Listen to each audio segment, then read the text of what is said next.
اعوذ باللہ من الشیطان الرجیم بسم اللہ الرحمن الرحیم۔ السلام علیکم دوستو، عدنان احمد اسٹرالوجر باعث تعلیم خوش آمدید۔ امید کرتا ہوں آپ اپنے گھروں پر خیریت سے ہوں گے۔ دوستو، برج جدی یعنی کیپریکارن کا یہ ہفتہ کیسا رہے گا، آج ہم بات کریں گے۔ آج ہم آپ کے سامنے اس ہفتے کا مختصر احوال پیش کریں گے۔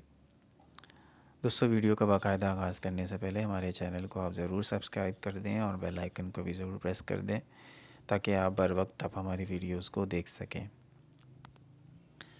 برج جدی اس ہفتے خاص طور پر گرہن کے سائے میں ہیں، کیونکہ گرہن جو ہے وہ پیر کو لگے گا، یعنی 14 تاریخ کو لگے گا، اور اس کا اثر جو ہے وہ پورا ہفتہ رہے گا۔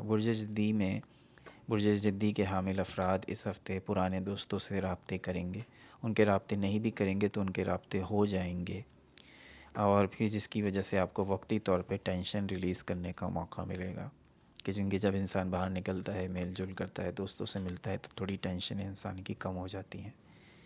ایونٹ میں شرکت کا موقع ملے گا۔ مختلف ایونٹ جو آپ کی فیملی میں ہوں گے، آپ کے دوستوں کے گھر پہ ہوں گے، وہاں پہ آپ کو شرکت کا موقع ملے گا جو آپ کو خوشیاں دے گا۔ اس ہفتے اپنے حلقہ احباب میں کسی بچے کی پیدائش یا پریگننسی کی خبر آپ کو مل جائے گی۔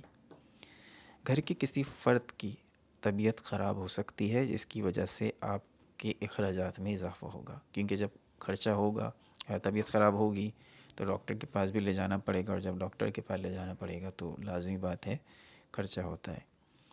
صحت بدستور توجہ کی طالب ہے۔ میں پہلے بھی کہتا رہا ہوں اور اب بھی کہہ رہا ہوں کہ برج جدی کو اپنی صحت کے حوالے سے لاپرواہی نہیں برتنی چاہیے۔ بہت مشکل ٹائم آ سکتا ہے اگر ابھی اپنی صحت پہ توجہ نہیں دی۔ لیور پرابلمز، پیٹ سے ریلیٹڈ پرابلم ہو سکتی ہے، آپ کو